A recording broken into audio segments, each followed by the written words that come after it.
Hello guys, welcome to our YouTube channel technical Kranti. तो guys आज के इस वीडियो में हम देखने वाले हैं मैनेजमेंट स्टडी के एमसीक्यू क्वेश्चन जो कि आपके प्रीवियस ईयर में पूछे जा चुके हैं। जल्दी मैं हर एक यूनिट पे 20 क्वेश्चन का वीडियो सीरीज लेके आऊँगा। अगर आप इस वीडियो पे 50 लाइक पहुंचा देते हैं और वीडियो को शेयर कर देते हैं, आपको शेयर करने से कुछ नहीं चाहते हैं, बस आप शेयर कर दीजिएगा तो व्यू मिलता है, ताकि मोटिवेशन मिलता है, तो वीडियो नए वीडियो और इंपॉर्टेंट क्वेश्चन वाला बनाने का मन करता है। तो जल्दी मैं यूनिट वाइज 20 क्वेश्चन का वीडियो सीरीज लेके आऊँगा जो कि आपके सेमेस्टर एग्जाम और इन द फ्यूचर जो भी कम्पिटिटिव एग्जाम होंगे उनमें काफ़ी यूजफुल होने वाला है। तो आज का इस टॉपिक है मैनेजमेंट। और अभी तक आपने कंट्रोल सिस्टम का नहीं देखा तो जाइए कंट्रोल सिस्टम का प्रीवियस ईयर क्वेश्चन देखिए, क्योंकि ज़्यादातर इस बार जो है प्रीवियस ईयर के ही क्वेश्चन आने के चांसेस है, ये एक प्लस पॉइंट है। चलिए तो देखते हैं। फर्स्ट ऑफ ऑल क्वेश्चन आपके स्क्रीन पे क्वेश्चन है कि which among this a service business. जैसा कि गाइस आपको पता होगा कि सर्विस बिजनेस वो बिजनेस होता है जिसमें हम कोई भी सर्विस देते हैं मनी अर्निंग करने के पर्पज से, ठीक है। हम मनी लेते हैं और उसके बदले में हम उसको सेवा देते हैं, मतलब सर्विस देते हैं, तो वो होता है हमारा सर्विस बिजनेस। फॉर एग्जाम्पल जो हमारा था काउंसलिंग सर्विस, इसमें हम सलाह देते हैं किसी को, ठीक है, पैसे के बदले हम उनको सलाह देते हैं, परामर्श देते हैं, उनको गाइडलाइन देते हैं, तो ये होता है काउंसलिंग सर्विस। ये जो बाकी जो आपका टेक्सटाइल बिजनेस है, लेदर बिजनेस है, डेट मीन्स वुड बिजनेस है, ये सभी मैन्युफैक्चरिंग बिजनेस है।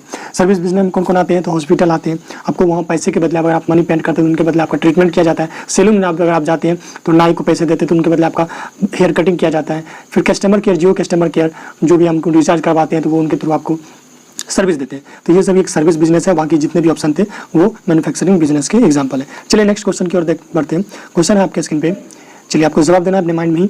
Which among this is not a manufacturing business. चलिए क्वेश्चन है नेक्स्ट की कौन सा एक मैन्युफैक्चरिंग बिजनेस का एग्जांपल नहीं है। जल्दी मैं मैनेजमेंट का इंपॉर्टेंट क्वेश्चन का वीडियो लेकर आऊंगा, उसमें मैं आपको मैन्युफैक्चरिंग बिजनेस क्या होता है हर एक टॉपिक का कॉन्सेप्ट अच्छे तरीके से क्लियरिफाई हो जाएगा। तो वीडियो का वेट कीजिए और जल्दी वो वीडियो आएगी अगर आप लोग अच्छे तरीके से कमेंट करते हैं और वीडियो को शेयर करते हैं तो। चलिए तो देखते हैं कौन सा मैन्युफैक्चरिंग बिजनेस नहीं है, ये आपको बताना है। देखिए प्लास्टिक कंटेनर जो है मेकिंग का एक ये मैन्युफैक्चरिंग बिजनेस है। आप और देख सकते कैंडी मेकिंग, जो चॉकलेट होता है कैंडी, ठीक है, वो जो मेकिंग होता है वो एक मैन्युफैक्चरिंग बिजनेस है। हमारा मोबाइल फोन जो होता है वो भी जहाँ भी बनाया जाता है मेकिंग किया जाता है वो एक मैन्युफैक्चरिंग बिजनेस का एग्जांपल है। लेकिन जो हेयर ड्रेसिंग किया जाता है, हेयर ड्राइंग जो किया जाता है, ठीक है, बालों को जो ड्रेसिंग किया जाता है वो मैन्युफैक्चरिंग बिजनेस का एग्जाम्पल नहीं है, वो क्या है, सर्विस बिजनेस का एग्जाम्पल है। तो ऑप्शन क्या हो जाएगा, option C will be right. चलिए नेक्स्ट क्वेश्चन है। चलिए नेक्स्ट जो क्वेश्चन है वो है कि economic sector is the part of. Economic sector किसका पार्ट है। पहला है आपका industry, trade, transfer of good, exchange of good. तो देखिए जो इकोनॉमिक सेक्टर होता है वो एक ट्रेड का एक पार्ट है। ट्रेड को ही हम कॉमर्स कहते हैं, इसके अंतर्गत ये गेट के अंतर्गत आते हैं, ठीक है। तो जिसका की फुल फॉर्म होता है general agreement of traffic and trade. अब सिंपल गेट ट्रेड का मतलब क्या होता है ये आप समझ लीजिए। ट्रेड सिंपली एक कंट्री से दूसरे कंट्री में बिजनेस करने का एक जो प्रोसेस होता है वही कहलाता है हमारा ट्रेड। इसी को हम बोलते हैं ट्रेड बिजनेस। सिंपल आप समझिए जो इकोनॉमिक सेक्टर होता है वो ट्रेड का एक पार्ट है। चलिए नेक्स्ट वन जो है which is an example of globalisation. चलिए ग्लोबलाइजेशन जो है वैश्वीकरण जिसको बोला जाता है, जो एलपीजी पॉलिसी मनमोहन सिंह लाया था, ठीक है। तो उसमें देखिए ग्लोबलाइजेशन का जो एग्जांपल है वो है ट्रांसपोर्टेशन। ग्लोबलाइजेशन की वजह से ही ट्रांसपोर्टेशन सही मतलब संभव हुआ। मीडिया एंड एंटरटेनमेंट आए, हमारे पास मोबाइल आए, बहुत सारे यूट्यूब प्लेटफॉर्म आए, गूगल आए, ये जितने भी आप देखते हैं डिजिटली दुनिया के डिवाइस वे सभी जो है ग्लोबलाइजेशन की वजह से ही है। ग्लोबलाइजेशन का मतलब हुआ एक्सपोर्ट इंपोर्ट, यानी कि एक कंट्री से दूसरे कंट्री में एक्सपोर्ट इंपोर्ट करना, इसी प्रोसेस को हम बोलते हैं ग्लोबलाइजेशन। और ग्लोबलाइजेशन के ही वजह से जो भी नए लॉ आए, मीडिया, इंटरनेट, ट्रांसपोर्टेशन, ये सभी चीज आए, इसका ऑप्शन हो जाएगा ऑल ऑफ द अबव। चलिए ग्लोबलाइजेशन क्या होता है, अगर आपने अभी तक वीडियो नहीं देखा तो जाइए देखिए, एलपीजी पॉलिसी काफी इंपॉर्टेंट है एग्जाम पॉइंट ऑफ व्यू से। चलिए नेक्स्ट है कि process industry has primary production process as. जो देखिए हमारा प्रोसेस इंडस्ट्री होता है, ठीक है, उसमें जो है आपका जो प्राइमरी प्रोडक्शन प्रोसेस होता है वो कंटिन्यूस होता है, ठीक है। ये एकदम फाइनल प्रोडक्ट बनाता है, इसका वर्किंग होता है फाइनल प्रोडक्ट क्रिएट करना, जो हमारा प्रोसेस इंडस्ट्री होता है। फॉर एग्जांपल के तौर पे फूड इंडस्ट्री क्या है, प्रोसेस इंडस्ट्री का एग्जांपल है। बर्गर जो इंडस्ट्री है वो किसका एग्जांपल है, प्रोसेस इंडस्ट्री का। क्योंकि आपने देखा होगा जो बर्गर बनने के जो प्रोसेस है उनको बीच में अडॉप्टेड नहीं किया जाता है, कहीं भी उनको ब्रेक नहीं किया जाता, सिर्फ जो भी शुरुआत किया जाता है मतलब प्राइमरी प्रोडक्शन प्रोसेस से लेकर डायरेक्ट इनका फाइनल प्रोडक्शन जो भी होगा वो किया जाता है। अगर हम बीच में इनको ब्रेक कर देते हैं तो जितने भी बर्गर के मटेरियल हैं वो खराब हो जाएंगे, जिसमें जो भी हमने आटा ईस्ट के साथ गूंथे हैं वो खराब हो जाएगा। तो जो प्रोसेस इंडस्ट्री होता है वो कंटिन्यूस मतलब प्राइमरी प्रोडक्शन प्रोसेस जो उसमें होता है वो कंटिन्यूस होता है, मतलब लगातार वर्क होते रहते हैं जब तक कि उनके फाइनल आउटपुट हमें मिल ना जाए। चलिए नेक्स्ट वन क्वेश्चन है, काफी इंपॉर्टेंट है और एग्जाम पॉइंट ऑफ में भी इस बार पूछा जा सकता है कि concept of scientific management is given by. देखिए जो कॉन्सेप्ट ऑफ साइंटिफिक मैनेजमेंट है वो एफ.डब्ल्यू. टेलर ने दिया था। और जो नेक्स्ट है हम देखेंगे एफ.डब्ल्यू. टेलर का ये साइंटिफिक मैनेजमेंट का कॉन्सेप्ट, जब इंपॉर्टेंट क्वेश्चन देखेंगे तो उसमें आपको कॉन्सेप्ट समझ में आ जाएगा। 14 प्रिंसिपल जो मैनेजमेंट का है उसने वो जो है हेनरी फॉयल ने दिया है। और जो क्वेश्चन की ओर बढ़ते हैं, क्वेश्चन है आपका कि सोल प्रोप्राइटरशिप बेस्ट होगा कब। तो देखिए कुछ आपके ऑप्शन है कि नो कैपिटल इन्वेस्टमेंट। सबसे पहले ये जान लीजिए कि जो सोल प्रोपर्टीशिप होते हैं या फिर इसी को हम इंडिविजुअल ओनरशिप भी बोलते हैं, ये क्या होता है। देखिए, when the ownership and management of a business are in control of one individual, that means person, then the form of business is called sole proprietorship. यदि किसी भी मैनेजमेंट का और किसी भी बिजनेस का जो मैनेजमेंट और ओनरशिप होता है, अगर किसी एक व्यक्ति, एक प्रॉपर व्यक्ति के हाथों में कंट्रोल होता है उसका, तो उसको हम बोलते हैं इंडिविजुअल ओनरशिप।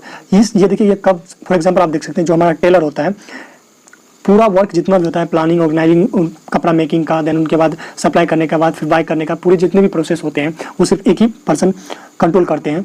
जैसे आपका एक सिंपली आप देख सकते हैं, किराना दुकान में एक ही व्यक्ति पूरी चीज़ को कंट्रोल करता है, तो ये सभी है इंडिविजुअल ओनरशिप का एग्जांपल, इनकी सोल प्रॉपर्टीशिप का एग्जांपल है।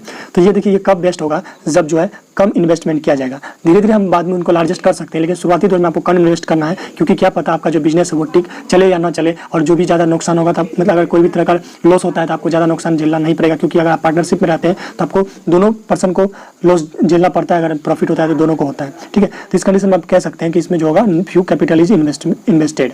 ठीक है, लार्ज नहीं करना है, क्योंकि अगर आप लॉस में जाते हैं तो काफ़ी ज़्यादा लॉस का सामना आपको करना पड़ सकता है। चलिए नेक्स्ट क्वेश्चन है,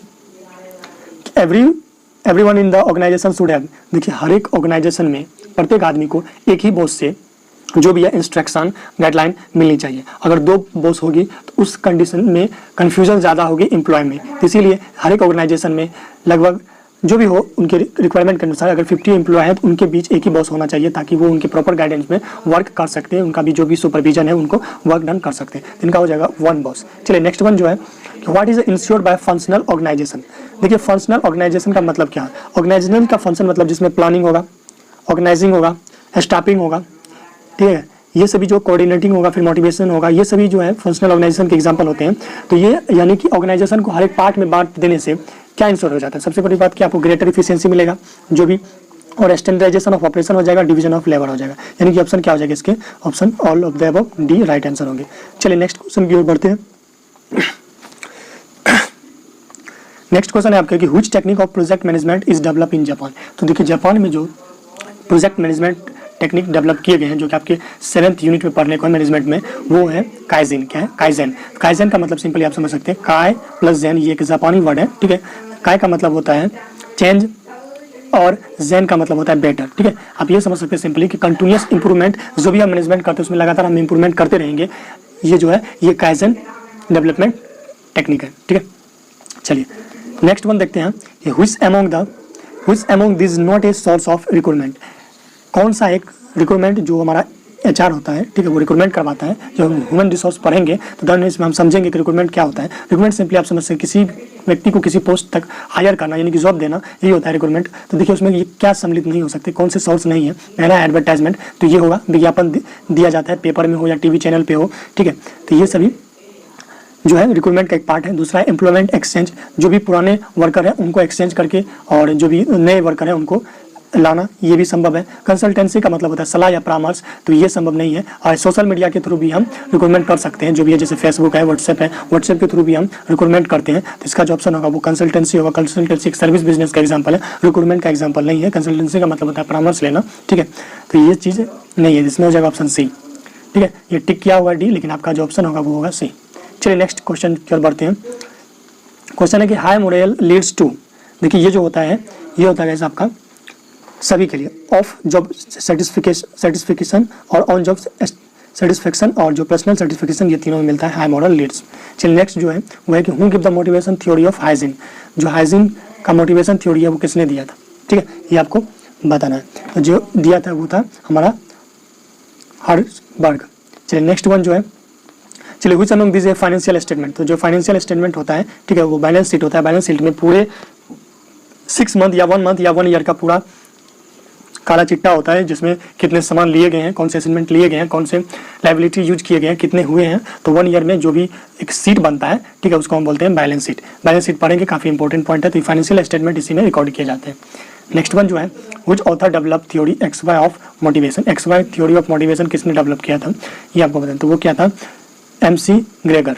चलिए नेक्स्ट वन जो है, अप्रेंटिसशिप इज। देखिए, जो हमारा अप्रेंटिसशिप होता है, आपको पता ही होगा, जब आपका जॉब अपेयरिंग में होता है, स्टूडेंट इंजीनियरिंग स्टूडेंट, तो उनके लिए अप्रेंटिसशिप का एक फॉर्म होता है, एक इंटर्नशिप होता है, दूसरा प्लेसमेंट होता है। सिंपली अब तीनों का लगभग इक्वलिटी एक ही मतलब है, लेकिन फिर भी ये डिफरेंट है। इंटर्नशिप अलग चीज़ होता है, अप्रेंटिसशिप अलग होता है और प्लेसमेंट अलग होता है। प्लेसमेंट का सिंपल मतलब समझ लीजिए जॉब होना। अब देखिए जो अप्रेंटिसशिप करवाया जाता है वो ऑलवेज ऑन जॉब ट्रेनिंग किया जाता है, ठीक है। जॉब होता है और देन उनके बाद जॉब ही के दौरान आपको ट्रेनिंग के दौरान ही आपका ये होता है। तो ये होता है अप्रेंटिसशिप जो होता है वो ऑन जॉब ट्रेनिंग होता है। चलिए नेक्स्ट वन है कि workman compensation act was extended इन, ये कब लागू की गई थी? जो वर्कमैन कंपनसेशन एक्ट कब आया था? वो आया था 1923 ईस्वी में। तो आई होप ये वीडियो आपको अच्छा लगा होगा। जल्दी मैं इनके प्रीवियस ईयर के क्वेश्चन पूछे गए सब्जेक्टिव क्वेश्चन और इंपॉर्टेंट क्वेश्चन पर वीडियो लेकर आऊँगा। तो आपका मेरा टारगेट है कि आप 50 लाइक करें और शेयर जरूर करें, कुछ नहीं जाता है इससे, आपका ग्रुप में जरूर शेयर करें ताकि एक मोटिवेशन मिले। तो जल्दी मैं दूसरे सब्जेक्ट पे वीडियो लेकर आऊँगा और जल्दी यूनिट वाइज वीडियो सभी टॉपिक का लेकर आऊँगा जो कि काफ़ी इंपॉर्टेंट होगा आपके एग्जाम पॉइंट ऑफ व्यू से। तो मिलते हैं अगले वीडियो में, तब तक ले जय हिंद, बाय बाय।